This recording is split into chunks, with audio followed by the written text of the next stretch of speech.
What's up? My name is John Dahlback, and you're watching Toasted. John, welcome to Amsterdam. Thank you. Not just any place, we're here at the Armada headquarters, right? Yeah, my home in Amsterdam. This is your home in Amsterdam. I think so. Yeah, yeah. You actually, did you play a gig here on ADE? Because you did one for Armada, right? Yeah, we had a few shows in here in this club over AD, and I did an hour. So. How did you become part of the family? I had a lot of tracks that we didn't know where to send, and we didn't find a good home for it. And by accident, maybe my manager is a good friend of people here. Started talking, and then we decided to do an album, and now we did it and into our second one. I'm so glad that you are actually an artist that still makes albums, because a lot of DJs choose not to. They go like, you know what, if I release an album, it will peak for a couple of weeks and people will lose attention, and then all the effort will be in vain. You apparently don't share that position, right? I mean, I know how it is to release an album now, and what will happen, but it's a challenge for any artist to make an album and make everything, make it one piece and make that sort of timeless. And I've always enjoyed making an album because it's very creative. It's a very creative progress, and choose titles for the album, and directions, and it's good for me to be in an album phase. Saga released 2016. On top of my head, 16 or 15 tracks. A lot of tracks, man. I know. It could have also been 100 tracks because we did a lot of songs on it. So how do you strip it down to the bare 15? It's very difficult, and you have to, because I like, obviously, if I make 100 track, I like every one of them. But some are stronger than others, and there are a few people involved making those decisions. Following your music and how it developed over the year, I wouldn't say you're going from deep house to pop music, but you are going from the dance floor to more mainstream music, right? Yeah, in a way, but I mean, I've done so much in this industry, and I've tried almost every genre, and it's just time to try new things. I've been doing underground music for 10 years, and I want to see how this is going, and because it's also a challenge for me to make this sort of songs, and I need that challenge to stay creative. Do you do all the arrangements as well? Because there's a lot of orchestra there, and of course it's synthesizer probably, but I mean, still somebody has to do it. Yeah, 100%. Everything in the track is me. A lot of voices on this album, a lot of different voices.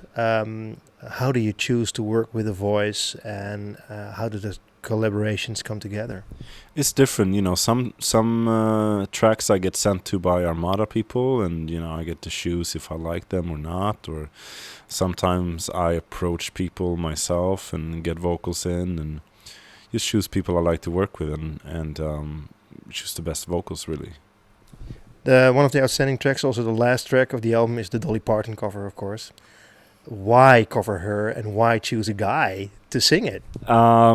So that was one of the vocals I got sent to me from Armada, and it was so unusual and weird, and I just needed to do it. I mean, since I've been doing this for a long time, I don't want to take any sort of... I just don't want to stay safe. I want to do music that I want to do, and I like all music. There's not one genre I don't like, and I want to mix those all together into an album. We were yesterday, over the day before, we were here doing interviews as well with the guys from Dirt Caps, and they started their label. They started their own label, and they said, well, you can send in any music you like as long as it's original. So I said, well, even a crossover of Amy Winehouse meets Slayer, and they were like, yeah, rather. Yeah, I mean, the more interesting, the better. I mean, I'm so tired of music that sounds exactly the same, and also artists who don't step out of the box and try something new. That's, it's important to do so. Another track I loved of the album is New York. Takes a lot of balls, I think, to write a song about New York, because there are so many great songs already been written about New York. But this place has a special place in your heart, right? I mean, if I could live in one other city, it would be New York. It's just it's one of those cities where, I mean, Amsterdam is the same. I mean, you walk around and you do a bunch of things, and it's just a nice city to walk around in. New York is the same. I mean, I could spend the whole day and just walking around. It's a beautiful city. What struck me is that you use your social media as well to interact a lot with your fans. If you travel to a place, you go like, hello, I am in, I don't know, Cincinnati. Anybody here got some good advice on where to go, or you want to meet up? Do you actually get a reply and then you do meet up with people? I get replies, I don't meet up. I mean, because, you know, to be honest, most of the replies I get are bullshit. And Really? yeah, I mean, if I ask for a place to eat, maybe I'll eat there, but I'm not gonna meet up with someone I don't know. I mean, I don't want to die. No, exactly. That's why I was like puzzled to find that you posted that. Yeah, no. Another good track, I think, outstanding track on your album is Where You Are. Love Stars sings it. Yeah. Can you tell me a little about the song? Who are they? How did you get together? And I actually think it's a radio hit. Yeah, I mean, I do too. And so Love Stars is, I believe they are from UK. And it was co-written by a guy named Bully, who is also on the album. And he's a frequent artist of Armada. And so I got the vocal in and the music blended perfectly. So very happy with that result. And it was funny because she was worried she sounded too UK. Or no, too much American. And I mean, for someone who is from outside of UK, I heard straight away that she was from the UK. When you listen to the vocals, you hear that she's from the UK. Yeah. But she thought she sounded too American and wanted to do more UK accent, and it sounded worse. So we stuck to this was the first vocal I got sent in. Listening to your album, I mean, there's some more great pop tunes on it. Count to 10 is also one of my favorites. I think Alex Mack is very talented as well. Where did you find her again? You just got a mail, or you found her, you got tracks, and you thought it was interesting to produce a song? We got that vocal in from Armada. Jeez. And yeah, Alex been great. She had to redo a few things on the song, and then we played it live on the premiere, I think, in LA, and it worked out really well. She was amazing on stage, and very talented girl. Yeah. Now, me being a journalist and a music lover, stepping inside the shoes of a record label owner, I would go to you and say, like, you know what?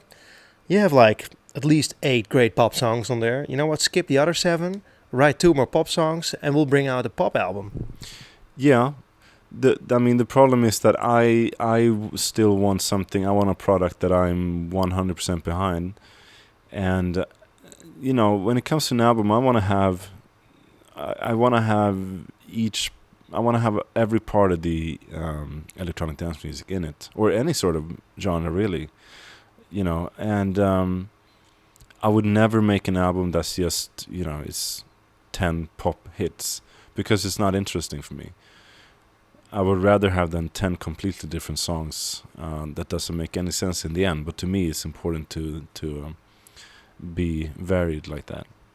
Hey, Terminus is also an outstanding song, I think. Was it an oldie, actually? Sorry? Was it an oldie, if you already have it? No, but the thought was to make sort of an oldie into a newie. And, I mean, that's been working really well for me playing outside. I mean, I've been opening shows with that one because it's very energetic. Yeah. And you know, because you have to not satisfy, but I want to make as much different styles as possible in one album. Hey, we're here in Holland. Of course, you also did a collaboration with 2 guys from Holland called Nick and Simon. How did that come about? I mean, and why did you work with those guys? I mean, because they are really famous in Holland, but I don't think they're really famous probably outside of the Benelux. No, I never heard of them. And I got a request to go down to a Swedish city called Jönköping, where these 2 guys were going to do a TV show, because they were big in Holland, apparently. And so they asked for a song, and I asked them what sort of direction. And they're like, well, we can do this direction. So I made a demo, quick demo. They gave me the vocal. I finished the track. I went down to the city. We played a show together. And then I thought that was that.